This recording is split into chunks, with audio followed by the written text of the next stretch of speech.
ومن حقنا اليوم كنواب في المجلس التأسيسي يا اما تعطيونا الفرصه اليوم باش نناقشوا التعدي على صلاحياتنا، يا اما رانا سنغادر هذه الجلسه ماناش عسكر كردونا رانا سيد الرئيس. هذا كلام خارج النظام الداخلي وخارج نقطه النظام.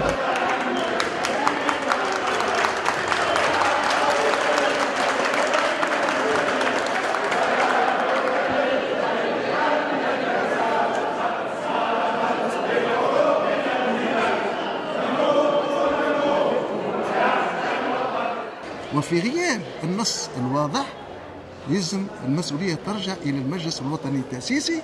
هذا المجلس الوطني التأسيسي اللي وقع بين ظفرين تشريكه، خاصة من رئيس المجلس اللي ما يعتبره تماما، ورئيس المجلس أصبح يأخذ في قرارات وحده بدون الرجوع إلى المجلس، أعضاء المجلس الوطني التأسيسي، وهذا خطير جدا. لم تتم الاستجابة لطلبنا نفيا أو إيجابا، لذا نرجو من سامي جنابكم إدراج هذا الموضوع في حصة اليوم، وشكرا لكم.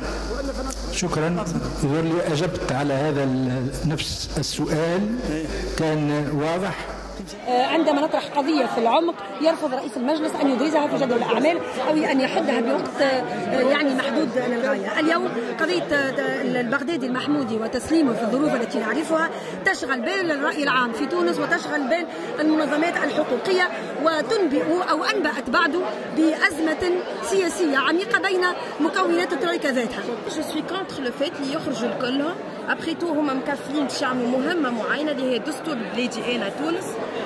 دونك جو فوا با علاش الكلهم يخرجوا، ينجموا يكملوا الفصول وان اتوندون يعملوا الديبا هذايا اللي قال رئيس المجلس التأسيسي اللي il va être reporté en attendant باش يجيو لي ريبريزونطون lesquels on peut responsabiliser et éventuellement questionner. صارت صفقة بين الحكومة التونسية والحكومة الليبية، صفقة مالية ولا نعتبرها صفقة مشبوهة، حتى أن ناخذ هبة من ليبيا مقابل أن نسلم. فنعتبر أن حكومة الثورة ما عندهاش الحق، ليس لها الحق اليوم أن تتعامل بهذه الطريقة. قدمت لها ضمانات. ايش معناها ضمانات؟ قال لك يجي يزوروا كل جمعة، يجي يقعدوا معاه. شنو ضمانات الأكثر من هذا الدولة انك يقول لك يجي يزوروا كل جمعة، يجي يحضر المحاكمة نتاعو، احضر معاه في إقامته، يجي يزوروا كل أسبوع. شنو الضمانات المطلوبة أكثر من هذا؟ يعني هناك ضمانات في تصوري كافية لتسليم معناها البغدادي. ثم نقطة ثانية، الشخص هذا تقدم بطلب للمنظمة الدولية للاجئين يحب حق اللجوء السياسي، ولا يمكن لدولة أن تنفذ قرار تسليم ما لم يتم البت في ملف الحصول على حق اللجوء. هل يجوز لنا أن نطالب بن علي ولا نسلم البغدادي؟ هذا غير منطقي.